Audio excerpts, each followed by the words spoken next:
the week in racing. It's time to recap it.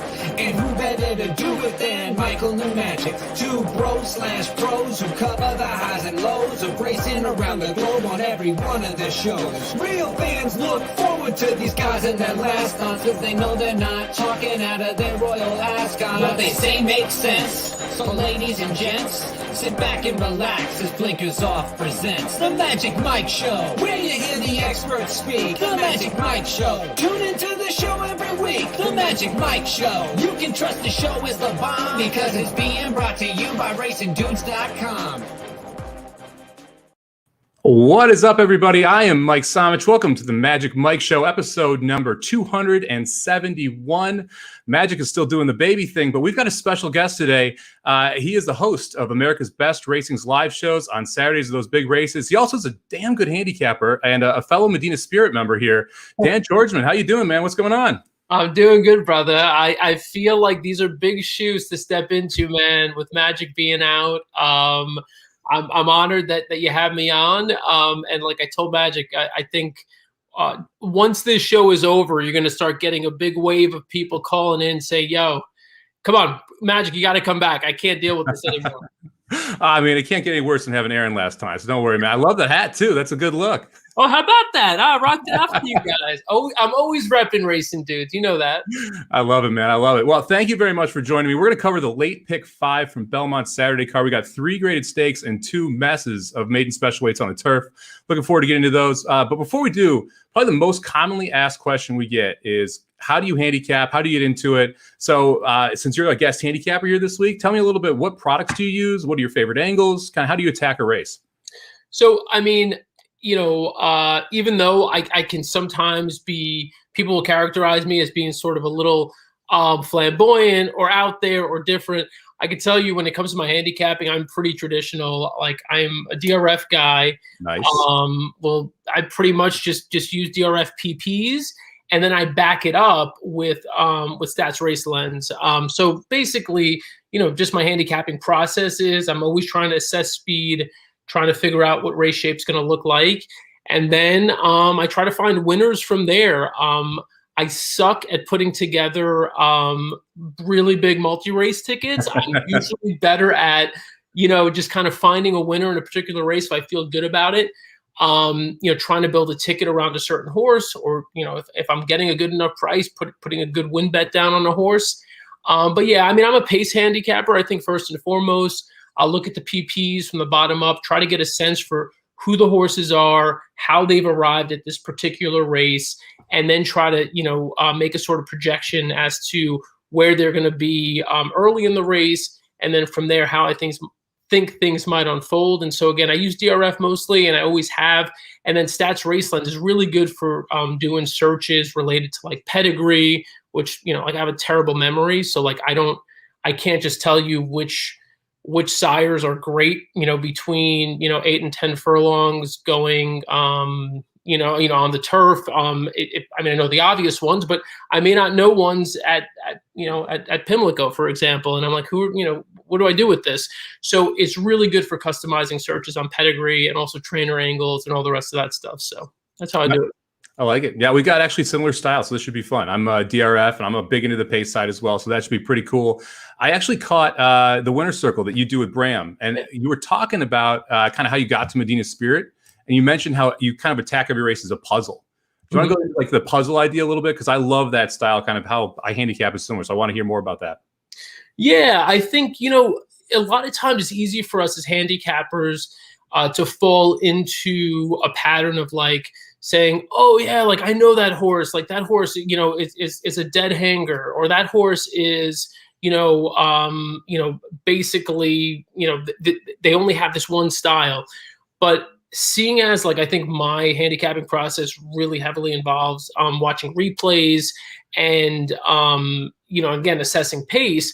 What I like to do is, I mean, that puzzle to me at least is trying to like fit into the various places, like where all these horses are going to be and what impact the pace might have on them, whether they're on the front end or whether they're a closer or a mid-pack horse. And so I just think that like I often feel best about a horse and a selection I come up with when I when I don't plan to like that horse. Like, I did not plan on landing on Medina Spirit. In fact, I feel you. Right? Without handicapping, I'd be like, there's no way I'm betting on Medina Spirit.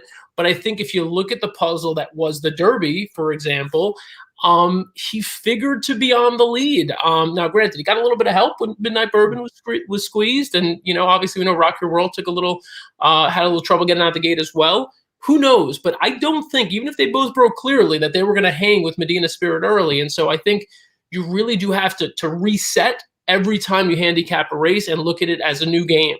And you just dive into that game and try to win it. I 100% agree with you.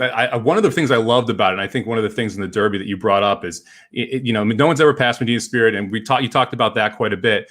But I struggled for a long time in graded stakes because I knew the horses too well. Mm-hmm. And you just you have this previous mindset of what they are, who they are, where they run. This horse sucks. This horse doesn't. This horse is awesome, right?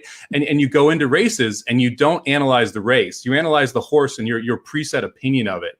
And I like kind of how you pushed yourself outside of that box with Medina Spirit specifically. Yeah, it's so true. And that's what it is. Like, you have these preconceived notions about these horses because we watch so much racing. We're like, I know that horse. But if the second you kind of discard a horse in your mind because you think they're a certain type and don't belong at a level, I think that's when you get into trouble. And I'm going to get into this in some of my picks here as we go through this pick 5 sequence at Belmont. There are a couple of horses here that, again, at first glance, I wouldn't have thought that I was going to land on. But I think a lot of times a pace advantage can compensate for class deficiencies and just sort of shortfalls you may have seen in previous races with certain horses. And so you got to look at how the race shapes up and be open at least to being convinced that a horse is in the right spot on that day. Yeah, we're going to cover a lot of horses I think we both know pretty well here, going over 3 graded stakes. And I have a feeling I know one horse you're using that I'm using as well, just based off that statement. But before we get into it, let's talk a little Preakness. We had I guess one trainer breaking 2 major stories at the same time, Mandaloun and Cattle River out. So what are your initial thoughts on both those horses defecting from the Preakness field, and where does that leave us? Yeah, I mean, I wanted to see Caddo River in just because I wanted chaos. I wanted to dive into a chaos puzzle. But so that was unfortunate, but not entirely surprising, knowing that we're, expecting to see Concert Tour and Medina Spirit. Now, how that plays out, that's another discussion. Do they try to rate again with Concert Tour, knowing that Medina Spirit hasn't really been able to nail a horse who's been in front of him yet. So Medina Spirit, it seems like the game will be for him to be up front, and so I would imagine they're going to try to rate Concert Tour second. Now, in terms of Mandaloun, that was a little surprising. I mean, I think the horse really surprised me with his Derby run. Now, granted, he had a great trip and everything kind of worked out well, and I get that you might be a little concerned that potential, if the Belmont was next, I would get not putting him into the Belmont. I mean, the horse had every reason to go by and didn't. I could see him not wanting more distance. Yep. But how do you not? I mean, the Preakness should be right in his wheelhouse. I don't get, but who knows? I mean, I'm not the trainer. I mean, I'm looking at this from my position. I'm like, why is that horse not running in this race? Yeah, as a bettor, I'm kind of bummed because I thought that Cattle River would really push Concert Tour and Medina Spirit out there. And now we have the situation where the 2 speed horses are probably 2 Bafferts. You got to figure out, okay, which one's the joke, right? Which one's the lead blocker for the other, right? Who's gonna make sure that no one else can get around? The draw is going to be super important because whichever one's inside is probably your speed, unless the Gary and Mary West are like, yeah, it's cool, just go ahead and don't worry about us winning the Preakness. We'll just let you go ahead and win it. But I will say this. Either way, if Medina Spirit is fortunate enough to win the Preakness, I cannot wait to bet against that horse in the Belmont at least, because I will definitely get a short price there. So I'm excited about that. And I know you've got some big plans for the Preakness. You want to tell us what you're doing there? Yeah, first I got to say, wow, we're so loyal and sentimental, me and you. We got tickets on Medina Spirit. We're like, I can't wait to bet against that horse. It's a new puzzle, man. It's a new puzzle. We just got more information now. Yeah, no, Preakness, big stuff coming up. Excited to be. So I haven't been to a track personally since Pegasus World Cup last year. I believe that was 2020 was last year. And then, kind of all hell broke loose. But going back to Pimlico, which, as I think you might know, and people who follow me know, like even though I'm a New York guy, born and raised, my heart is always in Maryland. I live there. I work there. And you wanted to do the Pimlico pick 4 this Saturday? I wanted to do the Pimlico pick 4. It didn't quite draw quite to our satisfaction, so we decided to pivot.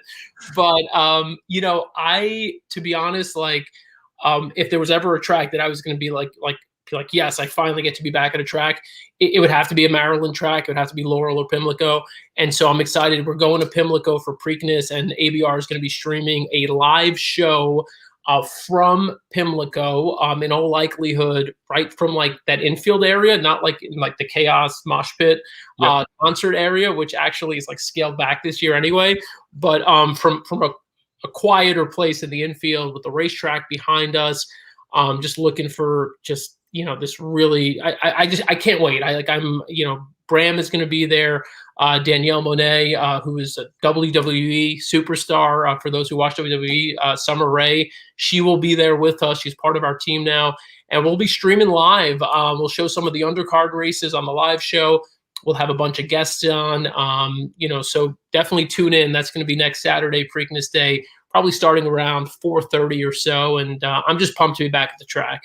Yeah, very cool, man. Yeah, I Pimlico is actually, so the only Triple Crown race I've ever gone to was Justify's Preakness. Wow. And so Pimlico is definitely an experience. Everyone needs to check it out. Hopefully you're focused on those porta potties and the people just running across them and falling. It's an incredible experience when you're there at Pimlico, just seeing those people sprinting across the top of porta potties, seeing what happens to them. You brought the fog that day, by the way. That was it was hard to. Did you even get to actually see Justify cross the finish line through the fog? So one of the coolest racing experiences of my life, to be honest with you. So my dad and I were at the finish line, which was pretty crazy. So we couldn't see anything in the turn. And so you saw literally nothing. And then slowly at the start of the grandstand, there's like a roar that builds down the grandstand as each seats can like see the horses emerge from the fog and see the Justifies in the lead, and just gets louder and louder as the horses come up to the wire. So it's one of those kind of cool, unique scenarios where you really can't draw it up like that. But when you're actually in-house, it was pretty sweet. Yeah. And Pimlico is cool like that too. I mean, the building is so like creaky and old, and I think just as people who are action junkies like us and love gambling, just being in that building is a gamble. Yep. And so it's definitely, but you feel the history there, and also I think sound does travel a little differently at tracks like that, and so I'm glad you got to experience it that way. That was definitely a race. If you were going to do one Triple Crown race, I think that would be it. And we also got, I guess, Irad Ortiz Jr. is going to ride Midnight Bourbon in the Preakness as well. I'm actually excited about that. We've got Midnight Bourbon on the fantasy team, and he's the one horse that I kind of think is interesting here that could make a little bit of noise against the two Baffords that we're seeing come in from the Derby. Yeah, I mean, look, I think he finished, sixth? I mean, he finished sixth after taking that bump and traveling wide. I mean, he certainly surpassed expectations for me. I mean, I honestly, I put a line through that whole Louisiana series, and I wish I hadn't, because that didn't go well. More money. So. Very cool. Today we're going to cover the late pick 5 from Belmont. So we're just going to jump right into it. Riders up. All right, we're going to kick it off here. Let's share it first. There we go. All right, we're going to kick off the late pick 5 sequence with the 7th race at Belmont, the Grade 3 Vagrancy handicap for fillies and mares, going 6.5 furlongs on the dirt. Got a 5-2 favorite in Pacific Gale coming out of the John Kimmel barn. I actually ended up going too deep here and did not use her. What about you?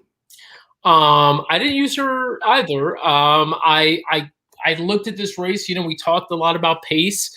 From a pace perspective, for me at least, there were not many horses here that jumped out as me as horses who want to be on the front end, with the exception of the 2-horse Sadie Lady. You're getting 6-1 on that one. Kendrick is riding. She's going straight to the lead. I just thought she had a pace advantage here and should be on the lead for a long time. Granted, this is a bit of a step up for her. These are deeper waters than she's used to. And I also think when you look at her and you look at her recent performance, at least she's run really well at Aqueduct, has not run as well at Belmont, though she has a win there. And so there are questions, at least in terms of class, but I do think she's going to be loose on the lead. And I really did see this race shaping up a lot like last year's Vagrancy, in which Victim of Love kind of just pressed the pace a little bit, was about half a length off throughout, and then ended up making a move and kicking clear. And so I like Victim of Love as well. I think she's going to be in position here. She comes in fresh. Her most recent race before last year's Vagrancy was, let me see how far back. It was at least a couple of months back, right? It was a couple of months before. March 14th, yeah. A couple months off. Had the break, showed up with the big effort there. Same sort of thing here, is taking a break, has a nice little break, about 2 or 3 months here before this one. And also the prep, the most recent race was at Laurel both times. I think you see enough here to say, hey, she needs a little bit of time between races, and they expect a big effort off the breaks. And so I think Victim of Love is going to get a very similar trip. And so for me, those were my top two. I thought Sadie Lady could get to the lead, potentially stay there if she gets brave. And then Victim of Love, I thought, could get a similar trip to last year. And then I also threw in French Empire on the outside. This is a horse who, $20,000 claim last September, 10 strike racing. I mean, it just moves up, the claiming optional allowance level, claiming ranks, gets moved over to Brad Cox. Now she's in this one. I mentioned Beyer speed figures, and that I also use Equibase Stats Race Lens. Had a 110 Equibase speed figure last out, which is the best of any horse in this race. And so sometimes when I see that from horses who are running in sort of lower levels of competition, who are not running in graded stakes, and they make that jump, it converts. And so I thought French Empire, maybe a little bit of a defensive use, but I think French Empire makes sense as well. Yeah, I mean, we actually saw this race pretty similarly. So I agree with you. The two Sadie Ladiers definitely did the speed and could be dangerous up front. I just couldn't get her there and keep her up. I felt like if I was going to use Sadie Lady, I kind of had to use the 5 on her way. Yeah. I think the pattern you talked about with the 3 is really the key here. I thought about singling Victim of Love. I ended up going too deep. You mentioned how they kind of set the Vagrancy up last year for this horse, running at Laurel and then coming back at Belmont. You see a very similar setup here from Todd Beattie, and you get Joel Rosario up, so you get a big-time jockey who should mesh well. I'm not worried about that Beyer figure, that race previously, the one in February 26th. That was a race to simply set this race up and start off the 5-year-old campaign. I kind of consider this almost a second off the layoff versus a first off the layoff, even though you do have that layoff line there. And like you said, I think this horse sits the perfect trip. I mean, Victim of Love should be sitting right behind the pace. I say Lady should set it, and I'm hoping that she starts to tire a little bit down the lane and Victim of Love goes right on by.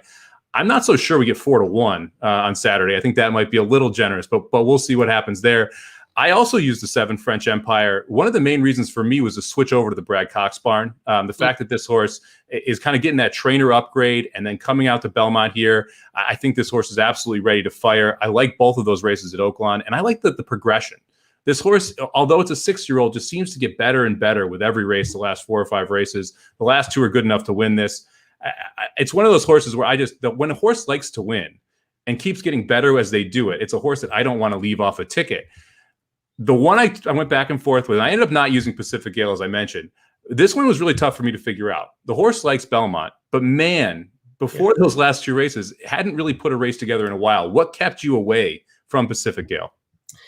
I think just the fact that I think that at this point, Pacific Gale is probably going to run her best race when she's got a decent amount of speed to run into. I went back and I watched the last few races, and she got really nice setups in both those races, was sitting just off of them. They were going super fast. I just don't see the race setting up that way again. I mean, tell me if you envisioned it differently. I just thought she wouldn't get the same sort of setup. I didn't think so either. I think she's going to be a lot closer to the pace. I would expect that she's going to sit like in that 2nd or 3rd spot stalking. And I don't want the 5-2 price at all. That to me was the other big kicker here, is that you saw this horse at 16-1 2 back and then beat a pretty weak field last time out. I can't swallow that what I think is going to be sub 2-1 on race day on Pacific Gale, because she has won back-to-back starts. Yeah, no, for sure. And, and I think that in a lot of ways that this was sort of my issue with Honor Way as well. I mean, granted, she's 7. A lot of these mares too, it's also important to note, like when you look at these ages, at least, from my experience handicapping, a lot of times these mares hit, when they're 5, you know, they're really just hitting their prime. So like, again, Victim of Love, for example, right? You know, that's when the mares specifically really do their best running. When you get to 7 or 8 with most of them, you're going to notice a little bit of regression. And you look, it's only one race, but the number that you saw from On Her Way in the Distaff handicap was a little lighter than what she ended the year off with. And on top of it, I think she's a bit pace dependent. And again, if I'm projecting a race with a slower pace and potentially a loose pace setter and Sadie Lady, I can't justify using On Her Way as well. Yep. I agree with you, man. All right, let's move on to race number 8, $90,000 maiden special weight for fillies and mares, 3-year-olds and up, going a mile and a 16th on the Widener turf course. This is first of 2 divisions, so the 8th and the 11th are both the same race that kind of split the draw. Got a mix of fillies here, a couple of first-timers that I thought were pretty interesting. We've got a European Invader for Clement, got a couple Chad Brown runners. Who'd you end up with on top? Yeah, this race was hell for me. Both of these maiden special weights were. They're both brutal. So I think I sent you an email earlier. I said, look, this could potentially chalk out. This could be the 7 horse, right? Infinite Potential is 9-2 morning line. I think goes off much shorter than that. She is she's by Invincible Spirit. If that name looks familiar, that's the same sire for Digital Age, who we know. Also won on debut for Chad, and then won stakes races in his next 2 starts. We know Chad's numbers. We know what he does, especially when it comes to Belmont. He's 29% in turf routes with maiden special weight runners at Belmont specifically. So, I mean, again, you got about a 1 in 3 chance of losing to this horse if you leave her off your ticket. So don't do it. Just don't be dumb. I mean, you know, we don't know. We haven't seen her run. She may not be as good as we think, but why take the chance? You absolutely have to use this horse on your ticket. So, but then I did like you. I mean, I tried looking at a couple of other horses. I think you mentioned the one for Clement who's coming in from France. I mean, Clement too. I mean, Clement does really, really well with these horses. 6-month break, 9-month break before they race, you know, between starts in the US. Doesn't matter. The last 2 starters he's had come in like this have won at Belmont. 4 of the last 5 have finished first or second. This is a horse, Flaming Rouge, the 9 horse, especially getting Rosario. That's a big booking there as well. I think you've got to respect 8-1. I don't think you're going to see 8-1 when they go off, but I think you got to use the horse. And the one of the horses who have run before and that we've seen a little bit from, the 8 horse Palamos was pretty interesting to me. Again, morning line 3-1. I don't know where this horse ends up, given the fact that you have 2 Chads and you have the Clement horse coming in. But there's a lot of reasons to like this horse. Full sister to Greatest Stakes winner Mississippi, Grand Motion, also trained that one. This one made 2 starts last year, looked all right, especially in the second start, I thought. Was super green in that race, but ended up rallying past a couple of horses late. Got passed super late by a horse named Counterparty Risk, who went on to win the Grade 3 Endeavor. So flattered by her company a little bit. You got 2 races. You got a nice break, nice freshening for Grand Motion. I would think that horse is primed to run an absolutely huge race. And so those were essentially the top 3 that I landed on. And of course, defensively, I'm probably going to throw in the other Chad in Italian. See, this is interesting. I actually am super high in Italian. I think that this horse is absolutely sitting on a monster. And to me, it's really interesting that you see Irad Ortiz on this horse because a lot of times it's Brown, it's Claravish, it's Irad. It's those 3 of them together on all of their monster turf horses. And so if Chad Brown thought this was the horse, I would think Irad would be on the 7. And so I'm reading the tea leaves a little bit here, but I have a feeling that the 5 is going to come back and run a big race. If you were watching Chad Brown earlier this year, his winners were coming out of Tampa. His winners were coming out of Aqueduct. His Gulfstream Park string wasn't as good as it usually was. I think this might be one of his better horses. And I love the Bowie as a sire. It stands for $330,000. That is a absolute mint in Europe. You do not see sires standing for that much over there all the time. So I'm interested in this horse second off the layout or second start too, because the one thing we talked about Chad Brown's numbers, right? He's 28% right out of Belmont, 26% for the year. He's 19% with first-time starters. He's only 16% debuting at over a mile on the turf. And so to me, that you start seeing those numbers go down. Totally. Oh, well, you know, when you're 28%, 16's not great. Come on, we got to take a shot at him somewhere here. So for me, look, I'm not crazy enough to leave the 7 off. Don't get me wrong here, but I like the 5 more than the 7 from a Chad Brown perspective. I thought the 6 horse was kind of interesting too. A Combe de Oro. This is a $510,000 daughter of Magla de Oro. Not seen her till the 4-year-old season, which I don't absolutely love. But the bottom half being Square Eddie is what caught my attention. So the dam is is a daughter of Square Eddie. I love Square Eddie's turf sprinting, especially in California. I think it's interesting. You don't always see Square Eddie on the bottom side of a pedigree. I'm really interested to see what this horse can do. I think you're going to see some speed early from this horse. Shug, not wonderful at getting a horse ready, but 11% is good enough for me to be interested. And when Shug and Jose Ortiz team up, they're 30% at Belmont, 21% across the board. So the 6 I thought was really interesting. And then the last horse I'm using is an absolute bomb. Now Used Can't Leave, the 4 horse. Toneless stands for 12.5. This horse sold at auction for $285,000. That is an absolutely massive jump from what the stud fee cost. And you check out that workout 2-back, 47-4 out of the gate, 6 to 134 horses. It's a really solid workout. Toneless can get horses home first time out. Toneless can go long. It's a sire that I believe is pretty versatile. And you get size aboard. And a lot of times in these New York turf races, people forget to go to the lead. And you have these monstrously slow paces. The one jockey that will send is Saez. So you see Saez there. You see that workout. You're getting 15-1 on a trainer that can get the horse home, that has a nice cost at auction over that stud fee.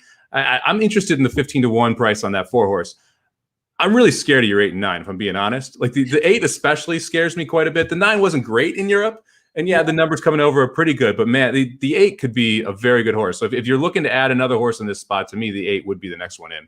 Look, I have a couple of comments here. First of all, this is why we love you. You give us these bombs. We need bombs. Like, yeah, we need bombs, gotta spice it up. You got to spice it up. So I love the fact that you're using the 4 horse. By the way, I might be wrong, but I think the horse's name is a reference to Bronx Tale, the movie. Now You Can't Leave, which is like Jazz Palmentary drops that line when then the biker gang comes into the bar and he locks them in. I don't know if you remember that, but like, I love it. I did not remember that at all until you mentioned it. And I'm not even like a movie guy, but I love that movie. So like, I mean, for that reason alone, take a closer look. But yes, the case you made obviously was much more important than what I just described. As far as the 6 horse that you mentioned, I like that. So first of all, the horse is listed at 8-1 morning line. I think in the horizontals is going to play much, much bigger than that. I think this horse that's going to get overlooked, specifically because of what you said about Shug. I looked up the numbers. First time starters at Belmont, specifically on the turf, just 1 for his last 22. So the numbers aren't great.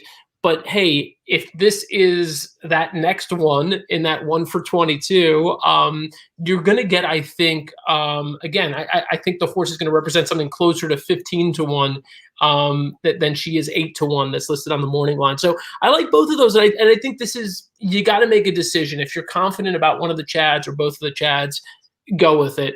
But if not, I think there are probably 3 or 4 horses where you could spread a little bit. And where are we gonna kind of shrink down? I think for me, it's in the next race. It is. We'll see if you're shrinking, if you're kind of going a little lighter in the next race too, or somewhere else.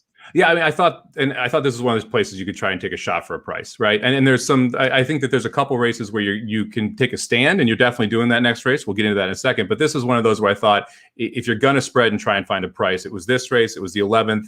I thought you could take a stand in the first race or the third race in the sequence, but this was one of those where I wanted to find a price. One thing before we move on, I want to quickly mention the 1 horse, Tatella. Tatella also worked out on April 24th, ran a 47-4, and actually was 7th on that day. So worked with the 4 most likely. The difference for me was that the 1 horse's bottom side, Project Rose, has not had any winners on the turf out of our children. So that is why I stayed away from the 1 and ended up using the 4. So moving on now to race number 9, the grade 3 Peter Pan. We're going a 1 1/8 over the dirt. We got Risk Taking as a 7-5 morning line favorite. Neither of us are using the horse. It's a pretty feisty field of 6 here. And you're singling, which, hey, go for it, man. I love it. Tell me a little bit more about your single here. Yeah, I'm singling the horse on the rail. I'm singling Overtook. I'm reading the tea leaves a little bit with a couple of these horses based on, so going beyond the PPs, I'm basing some of this on some of the comments I've read from the various trainers in here, including Bill Mott on Nova Rags. I thought going in, Nova Rags potentially had the speed early to get to the front in this race and potentially wire them. Now, I looked at how there's, a couple of the other runners in here, including Promise Keeper, trained by Todd Pletcher, who also trains Overtook. I think that horse's best shot is probably going to the front as well. So that kind of got me off the horse a little bit. But then I saw Mott said that he doesn't plan to go to the Belmont Stakes either way with Nova Rags because he has distance concerns. So if he's got distance concerns there, I've had distance concerns with Nova Rags going 1 1/8 miles. I mean, okay, you've convinced me. I guess I'm not going to use Nova Rags. Now, defensively, again, I might put a saver ticket in with Nova Rags because I think Nova Rags is a pretty brave horse. I think she's gutsy. I thought she was super game late in the Florida Derby. Took a lot of pressure early and finished fourth in that race. I mean, was passed by Greatest Honor, Soup and Sandwich, and Known Agenda. But I thought Nova Rags was super brave, took a ton of pressure. And so, for me, I want to use the horse maybe in verticals, but in terms of winning, it's hard to be super confident in the horse, given the fact that Mott has said that they're not going to the Belmont with him no matter what. So what's the pace here? Nova Rags, Promise Keeper, I think, is going to go early. And this Wolfie's Dyna Ghost, I can't wait to hear what the hell you have to say about Wolfie's Dyna Ghost. Yeah, baby, let's go. Is this your horse? It's my horse. Oh, come on, just hit me with it now. Go ahead. Look, it is such a odd move here by Tom Albatrani, right? We're going from a maiden special weight from last year. This horse doesn't show up anywhere in the Triple Crown series. We're not going to take any shots there. Notice who finished second in that race. Wayburn finished second in that race. This horse was 33-1. Went out on a pretty decent pace and was able to make a nice professional move and just kind of keep going onward. It's a ghost sapper, son of ghost sapper out of a Dynaformer mare. This horse should want distance all day long. It is just bred to handle this 1 1/8 distance. It makes no sense why you'd start this horse here unless this horse is absolutely loaded. You're not. This horse has to be ready to go. This is not a prep. This is not a drill.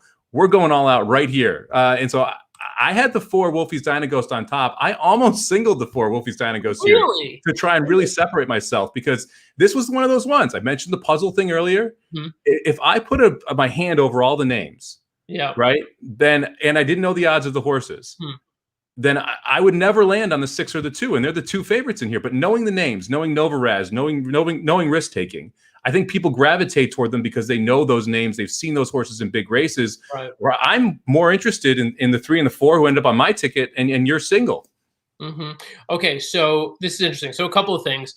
I want to know first. So you mentioned the credentials, and also that turned out to be a key race. Not only Wayburn, I think Unbridled Honor and Dynamic One were also in that race. That's pretty nice. Now Dynamic. I love it. Make my case for me, man. and like you said, this horse should be able to run all day. I think he's actually a half brother to Sadler's Joy, which is insane. And I think their plan long term is to go to the turf, obviously. But what about the time off? Does that not concern you, given how much time he's had off? And they wanted to bring this horse back earlier in the year. It would if we were in a different spot. Right. If we showed up in an $88,000 non-winners of one allowance, I have a totally different opinion of this horse. But I always say, I believe that Tom Albatrani knows more about training than I do. Right. You got to believe that. And so he's not putting this horse into a graded stakes. And let's not look at his graded stakes record because this was my one knock on the horse. He's for the last 27. But you don't put this horse in here if you're not expecting a huge effort. It doesn't make any sense. It's what's your goal? Are you going to try and go to the You want to get embarrassed here, right? You don't want to get embarrassed. I get it. So you got to think the horse is ready to fire. And I could make an argument that this is your speed. And if this horse gets out on the lead, I think that he could be pretty game out there. I think he's pressing Nova Rags early, and unless Nova Rags yields, I think Nova Rags could potentially hold rail position, but I saw Junior kind of also, if you remember how he rode Nova Rags in the Florida Derby, he kind of allowed Soup and Sandwich to kind of go ahead of him a little bit by about a length to a half a length, but was kind of maintain that rail position. I could see a similar ride, even though that didn't exactly work, but I thought Wolfie's Dyna Ghost could go. And I also thought Promise Keeper had speed. So I want to talk to you about Promise Keeper a little bit. Yeah. I would be all about Promise Keeper too. My main concern with Promise Keeper is that you've got 2 spectacular races. You've got 5-length wins, and sandwiched between them, you've got the Tampa Bay Derby. And the only thing missing in the Tampa Bay Derby is Lasix. This is a Lasix race. I mean, what do you make of that? So I'm using the 3 and the 4. So these are the 2. I included Promise Keeper in here. I'm gonna Mandaloon it here. I'm gonna say that race was too bad to believe, and then I'm gonna trust the 2 data points outside of it than the data point that is. Now, obviously, the Lasix thing is a huge concern, and it's one of the things I absolutely hate about what this. Look, all Lasix or no Lasix, I'm happy with either. But as a gambler, it's really hard to understand how that drug is affecting these horses and when to use, when not to use. And when you have 2 horses that have run without Lasix before, the rest of the field haven't, and you're not really sure what's going to happen. It's really tough as a gambler to jump back and forth, and it brings up conversations like these. Like, do you just completely write that race off because he didn't have Lasix? You just say anytime he runs without Lasix, you don't run him? Right. I'm kind of on the form of, if the trainer's willing to put them back in a race with no Lasix, then it wasn't necessarily a medication issue. And the trip wasn't great there. I mean, the horse was in between horses, got pinched a little bit, and just absolutely quit after all of that trouble on the turn. So I'm going to draw a line through that one. I'm going to look at the other 2 races and the improvement factor, Son of Constitution, Todd Pletcher. So I'm going to end up with the 3 and the 4 here. Okay. Look, I'm just going to say this one other thing. You mentioned Pletcher. I'm not saying Promise Keeper's a rabbit by any sense, but by any stretch of the imagination. But I think of the 2, Promise Keeper figures to be the one who prompts the pace. And I think potentially, look, I'm hoping for as fast a pace as possible. I hope Wolfie's Dynagos goes, and I hope that Novarags goes, and I hope the Promise Keeper keeps them honest. When I look at Overtook down on the rail, take a look back at that Withers. The horse looked just like absolutely, hopelessly beaten on the turn for home. But then that Curlin pedigree kicked in. And the more you watch his races, the more you realize that, like, he will get better with the more distance. And unlike Novarags, if Overtook runs a decent race here, he is absolutely going to the Belmont. And he fits the mold. I mean, he's that kind of horse. And I think he's going to get better the farther they go. And certainly he's going to run better the faster the pace is. I think he still might be good enough taking that next step, second race around 2 turns, to actually get up and win. I don't want to say regardless of what the pace is, but I think if it's honest enough, even with 1 or 2 horses keeping each other honest, if 3 of them go early, I love Overtook even more. So for me, it's Overtook. I respect your analysis absolutely on Wolfie's Dynagos and Promise Keeper.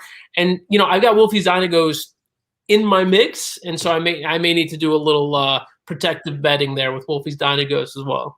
Well, this is going to be an interesting race. I mean, we're both against the 2 and the 6. We're going to take the majority of the money here, and so I think it makes it a good sequence, because in these small fields, if you're looking for big time payouts over a pick 5 sequence, if you can beat the overbet favorite in these small fields, which is what risk taking will be if he ends up in this race, you're able to really kind of balloon up those multi-race bets. So Dan's singling the 1 horse here. I love the courage. It's singling up the 1 Overtook. I'm going to go with the 3 and the 4 Promise Keeper and Wolfie's Dynagos, and we're going to head on to the 10th race on the card.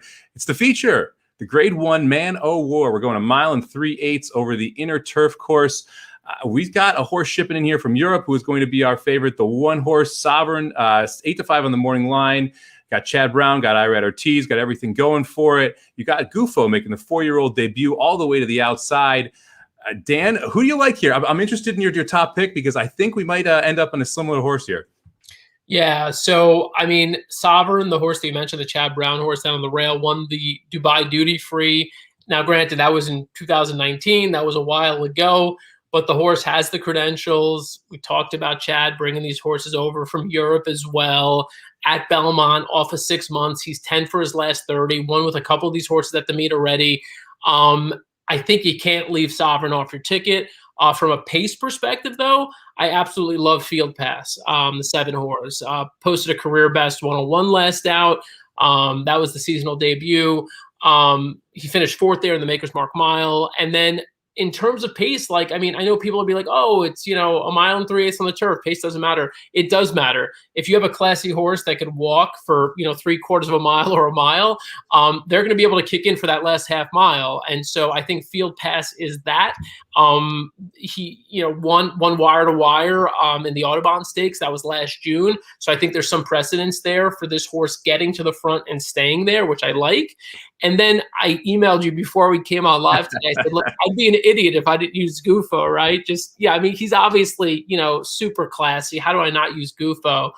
So maybe use Gufo in your mix too, in those pick fives, especially if you're able to go short in at least one leg. I'm going short in the Peter Pan with Overtook. So I may throw Gufo into the mix, but for me, it was 1-7 as my top two. So I almost singled the 7 Field Pass. This was the other horse that I almost singled. I could not agree with you more. This horse has a ton of improvement angles. So look, I love the fact we get second star as a 4-year-old. This is your clear lone speed. And we talked about Saez and how he likes to send in these New York turf paces that are absolutely paceless, these races a lot of times. Saez is going to send with Field Pass. And I agree with you. When you have those long races where they're just kind of plodding along, sometimes it becomes a 6 furlong sprint. And if you do that and you have a horse who's in the lead, who is also your fastest horse at shorter distances, that horse becomes ultra dangerous. On top of that, for me, big time angles is second out as a 4-year-old. I like Maker going long. This is a lemon drop kid horse who they absolutely love the turf. Saez rode this horse twice before. Broke its maiden back in 2019 at Saratoga, went right into the grade 3 with anticipation and just missed a Fighting CB in that race. So Saez knows the horse well. I think that the 1 and the 8 are going to get hammered. Yep. The 7 to me is a price. It's a separator. Again, I thought about singling here. I didn't quite have the courage. I used the 1 and the 8 too. Like the 1 Sovereign, I just don't want to get beat by this horse. It's one of those situations where if I'm dodging the favorites in the previous rates and I like a price in the race before that, the last thing I want to do is not have the 1 Sovereign or the 8 Gufo, and that be the reason I don't hit the pick 5 here. So that's why they made my ticket. I felt like I could afford it. I'm only playing a $72 ticket, which is a little bit lower for me, to be honest, in the pick 5 sequence, but I like the 7 Field Pass quite a bit. And this is going to be a horse that I'm going to play in doubles with the 3 and the 4 in the previous race and through pick 3s. And that's how I'm going to try and create value out of this opinion, because I think you can play those smaller multi-race bets and then you can spend a little less money, play like a $5 pick 3 that costs you $20 and in the 9th race, the 10th race, the 11th race, or just play like a $20 double. It'll cost you $40 with a 3-4 to the 7, something like that to try and really add value to this 7 horse. Yeah, I'm so glad you mentioned doubles too, because we so often overlook we're in this is the pick 4, pick 5 generation, right? We just completely have overlooked, the beauty of doubles. If you've got a strong opinion in one race, and even Derby Day, I was trying to do it here and there. I was trying to play, $25, $50 doubles with, 1 horse into 2 horses. You're looking at a $50 to $100 bet. You hit one of those, especially if you catch a price, you're looking at $2,000, $3,000. What's wrong with that? Take that money, As someone who had a large double in the Derby, I had the 5-8 double. So the dead heat, I needed that 5 and it would have been monster. Right, yeah. But I got the dead heat. I'll take half the money. Not complaining at all. That paid for my day.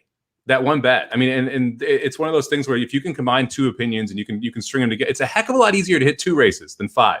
And yes, there's more glory in hitting all 5 of them. It pays more but those doubles and those pick 3s are nice little saver bets to keep you alive, keep you going, and it allows you to play some of these bigger bets you can kind of get into. There's no doubt. And I think it's just so important. I don't know how we glamorize doubles again, how we make them, sexy again and bring them back. But at the end of the day, you'll see it in your account.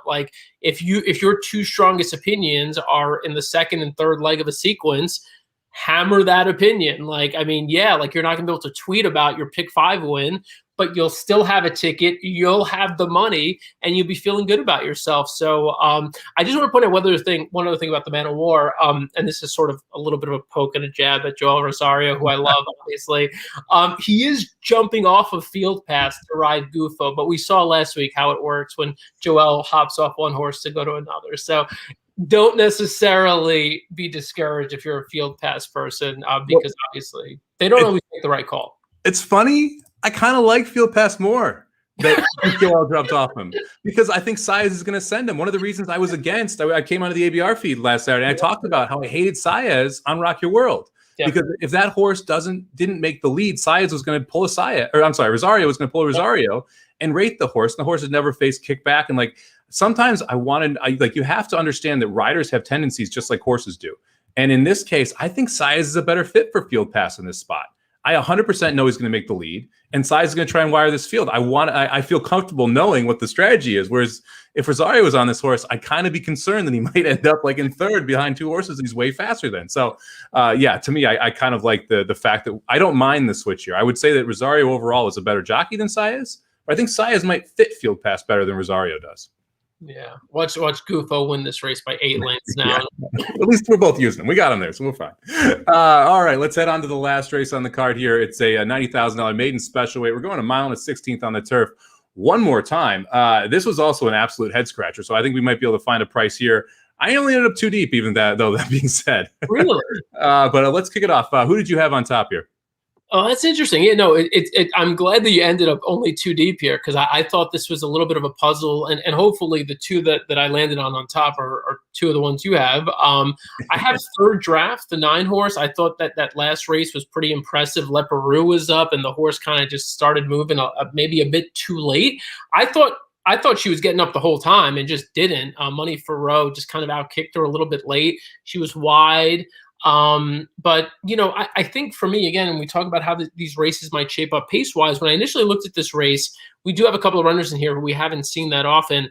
And so, we don't know what they're going to do, but we also have a couple of stretch out horses going from, 6 furlongs to this mile and a 16th distance. You would obviously expect that those horses are going to add a little heat to the pace early. And with that being said, once I took a closer look, I'm like, you know what? I think the pace might actually be honest in this race. At least I'm hoping it is. And if it is, I think a horse like Third Draft, who didn't have that much pace to run into, I had a decent amount of, I will say this, it wasn't that hot, but the horses up front backed up. And so I think if she gets a similar setup, Third Draft, the 9 horse, is going to be dangerous. The other one, visually, just watching replays, who I thought was potentially going to be tough, is the 2 horse Rastafara. It's a Chad, 5-2 morning line. Irad up. Horse probably going to go off 6-5. But she covered a whole lot of ground early in that race, was super wide, kicked clear, and was just nailed at the wire by a nose. You watch the photo. The brutal beat if you had her. Yeah. Wait, did you have her? No, I didn't have her, but I watched the replay too, and it was one of those brutal. When you watch it, you feel bad for whoever bet that horse. Oh, brutal. Yeah, because again, you know how much extra ground she covered. Like, had she just saved ground at any point in the race, like for just any certain 50-yard stretch, she would have won that race by half a length at least, or a length. And so, look, I think just in terms of quality of horse, trainer, connections, plus watching the replay, what she did on debut, you also had, a next out winner there who finished behind her. You got to like Rastafari. So those would be my top 2. So I agree with you on Rastafari. It was one of the 2 horses I used. It's kind of the logical horse in here, right? It's the horse that you probably should end up. You get second off the second time out, kind of second off a layoff, ran in January. Chad's pretty good, it's 27% off this type of layoff. You've got Irad up. Again, you have Irad up, and there's another Chad horse in here. And so I kind of will lean toward where Irad is. It's riding again for Peter Brandt. The other horse that caught my eye was on the inside, Miss Bonnie T. And the main reason, and I love Louis Cardones. He's one of those jockeys that I think actually has a pretty good upside long term. He sends a lot out of the gate, and so on turf sprints, I really like him. But you cannot discount the upgrade in jockey here. When you're going from Louis Cardones up to John Velasquez, that one post is going to be the mile and a 16th. I think is one of those trips we don't talk enough about at Belmont, because they start on the turn. And so if you're in the outside, your trip gets hairy right out of the gate. You're going to be slung 8 wide around that little kind of half turn that they do right at the top. So I like those horses that are more toward the inside, especially if they've got some pace. The 2 horse was able to show a little bit of speed last time out, show a little bit of speed in the first couple races of its career. The 1 horse was able to show a little speed in the first couple races of his career. We're getting a second off the layoff. David Donk doesn't exactly get horses ready first time off the layoff usually. So the fact that this horse ran so well in that first off the layoff, now we get this Daughter of Animal Kingdom going second off. I'm interested in quite a bit in the 1. So I'm only going 1-2 here. Well, I went back and forth. I had 8 different horses in here that I thought were playable at one time or another. There's 10 in the field, and there's a 50-1 shot, so you can guess I didn't use that one. So I thought this race was pretty tough, but when it came down to it, I had a lot of confidence in the 2 horse Rastafari, and I'm willing to then say, okay, who else? How does that horse lose? And the way I think Rastafari loses is that there is someone who's sitting right behind what I think is going to be a decent pace that the horse can't run down. And to me, that horse was Miss Bonnie T, and that's how I ended up going with the 1 and the 2. I like that. I mean, and that's such a like, again, I mean, what you just said right there, I would encourage anyone watching this to just rewind it, take your finger and put it on the bottom there. If you're watching on Twitter, just scroll back slightly, because what you just said was so like nuanced in a way and so insightful. You really just described a scenario that you saw unfolding, and the only way that this could blow up in your face was if this one horse could win, given the way you project them to run and stack up across the track, and this horse being right there. I just thought that was like beautifully described. Sorry, I'm like I really thought that was just very well described. So appreciate it. and I will say this too, like I'm going to give you alternatively, if I was looking at this race in a way that is a little different from what both of us are talking about, which is there being a decent amount of pace. And if for some reason I think there's going to be only one horse on the lead, and who's that horse? You mentioned earlier, sometimes they get a little complacent, some of the jocks, and they'll let, whoever it is up front, kind of have it. I thought for me, maybe the 5-horse Gathered Flowers would be that horse. If you get a moment, watch the way she breaks out of the gate on debut. She absolutely flies out of there. She's right on the early pace. And they did the first quarter in 22 flat. She's right there, right? She backed out of it eventually. But she's got early speed. I think given her draw, of the horses that are drawn from her post inside, she's the fastest and is going to be on the lead. And so then it's up to the horses outside of her whether they want to go with her. I thought Gathered Flowers, if for whatever reason they decide to kind of hold back some of the other horses outside of her, she would be the most likely wire job candidate. And so for me in a race like this, I'm going to take a shot with Gathered Flowers in my pick 5 tickets at least, where she may get overlooked a little bit in the betting too. 15-1 morning line, I'm throwing her in. And now I'm, after hearing what you said about Miss Bonnie T, I'm throwing her in as well. So we're gonna have to bump up the total cost of my ticket. I actually lied. I used 3 horses. I didn't even realize. I do have a 3rd horse in here. I originally was 3 deep in the first leg, and I cut a 3rd to have a 3rd here. And I agree with you. I think that first off, I stared long and hard at the 5-horse because Gathered Flowers is also a Stidham horse. I like Michael Stidham quite a bit. He hasn't had any success at Belmont, but he's one of those trainers who I think can kind of jump up and get you. And I agree with you. This horse is one of the likely horses that's going to be up front. The horse that I slid on my ticket last was the 7-horse, who is 12-1 before you. Joel Rosario picks up the ride for Bill Mott. It feels like Mott kind of wanted this horse to be a turf horse all along. And you see the horse goes from it's from a different barn into his barn, runs this horse on the dirt, going 6 furlongs at Aqueduct at a time where they really didn't have those turf races being carted yet in New York. I think that was a race to just get this horse ready. And when you kind of look at this, it's like sometimes the goal isn't necessarily that race, it's the race after that. The fact that we're stretching this horse out on turf after going 6 furlongs on the dirt means I think this is what Mott always had intended for this horse. And at 12-1, you get Rosario up, who again, would love Rosario, just not in certain situations. You get Rosario up. I think my guess, so this horse could go to the lead. This could be your speed. I think this horse probably sits 2nd or 3rd. And I think Rosario probably works out a decent trip here with the 7-horse at 12-1. So I did include the 7 before you at 12-1. So I lied. Sorry about that. I'm going 3D. Well, that's and I imagine this is one of the horses who's stretching out from 6 furlongs. Also, I mean, it's got 2 races on the dirt, and so look, this horse is a bit of a wild card. But you can make the case given the fact that he's sitting a couple of lengths off of 22-1 and 45. I mean, he's a horse who's going to be up close. We know that on the stretch out here. And it just depends, where Rosario's head is at that particular moment, right? I mean, he may where his foot is. Where his foot is, exactly. And look, to be clear, like there are a lot of like jock haters, and I don't need to really like validate like where I stand on this or anything like that, but I truly do believe that Joel Rosario is like a top 3 jockey in the country. Like there's no, like, I don't really make a case, but I will say, to your point, like I also like, so for many years now, I've thought of guys like Mike Smith, for example, is like, I want Mike Smith in a graded stakes race. I don't want him in the 11th race of the day in a maiden claiming or maiden special weight race, right? I'm pretty sure he's already thinking about what he's eating for dinner and what wine he's drinking at the end of the night. And so, like, I don't want Mike Smith. I feel like Rosario is in that class where, like, I want him in every single grade 1 race. I don't necessarily need him in like, the closeout, maiden race of the day. That's kind of my take on it. So I hear you, man. You definitely have those big time jockeys, the Allen Iverson jockeys, the practice jockeys, right? Like, nah, this is not grade stakes. It's practice. You get some interesting rides. I saw. But to me, it's all about styles, and that's where I think it kind of because if you think about that, okay, what races are generally won?